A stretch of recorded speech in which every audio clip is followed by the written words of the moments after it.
The real cost of data breaches, it seems like every day companies reporting data breaches exposing personal information to hackers.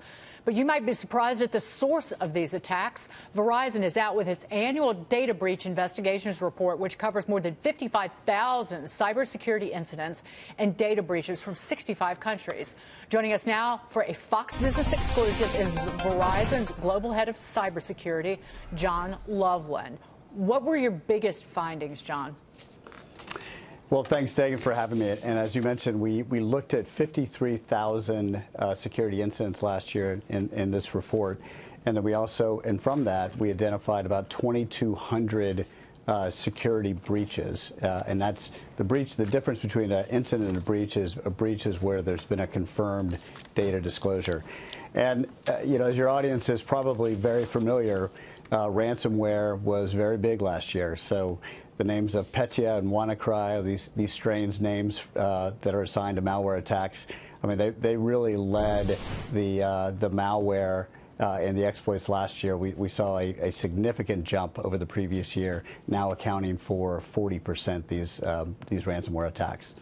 John, Mitch Rochelle, what's a company to do to stay ahead of the curve? You never know what the next WannaCry is going to be, but what do they do to protect themselves, their intellectual property, and their employees? Yeah, it's a great question, and it's a question that's got a lot of different answers to it. I'm afraid.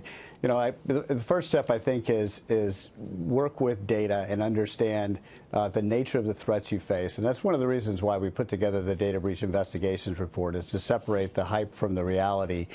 And so the first step is really understand the true nature of the risk that you face as a company. Beyond that, clearly there's technical solutions that can be employed, and we're working with best-of-breed providers. But I think what a lot of companies fail to recognize is the people aspect of it. We saw phishing increase significantly, and the types of phishing emails got better and better last year. And most of the malware attacks start from a person clicking on an email. So you've got to really realize that there's the first and last line of defense in cybersecurity is the people side, and focus training and creating a cyber-aware culture as part of your implementation of security. The other thing I'd say is patching cadence. I mean, that's a fatal flaw for a lot of companies, is not keeping up to date with the latest patches to software that expose them to security vulnerabilities. John, you said patching cadence?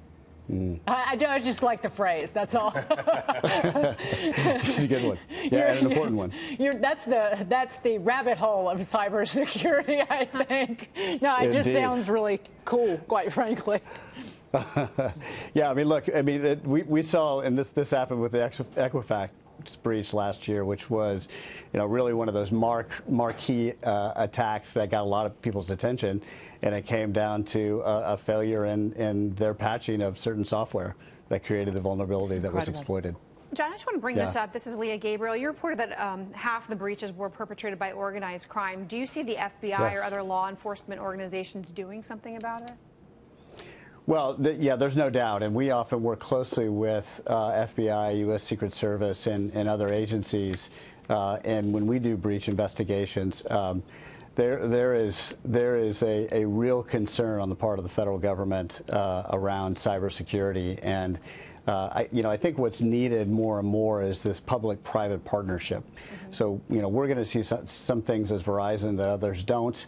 FBI, Secret Service will see things that others don't. And, there's real value in information sharing. And we've got to look at this as really a collective effort to defend our networks and our critical infrastructure. John, good to see you. Thank you so much for being here with that first on Fox Business. Thanks, John Loveland. Take care. Come back soon, sir.